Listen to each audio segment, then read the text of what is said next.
How to fix Roblox error code 277. Hi guys, welcome to our channel. Let's begin. Error code 277 in Roblox typically indicates a connection issue often related to the game failing to load properly. If you want to fix that, the first thing you want to do is check your internet connection. Make sure that you have a stable internet connection. You can restart your router if that is necessary.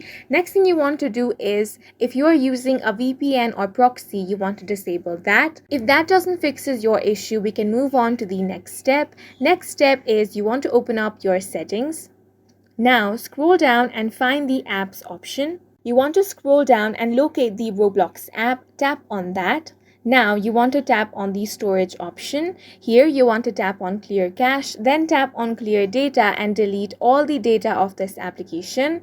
After that is done, you want to open the Roblox application, log into your account and check if your problem has been fixed.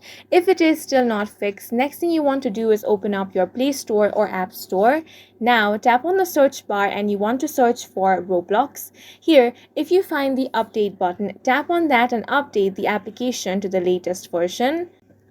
Updates will often include fixes for bugs and errors. Now you want to restart your device and then check if your problem has been fixed. If none of these methods are working, you want to check if Roblox server is down or has any issue. If you've tried all of these steps and still encounter the error, you want to reach out to the Roblox customer service for further assistance. And that's it for this video. If you found it helpful, please make sure to hit the like button and subscribe for more videos like this.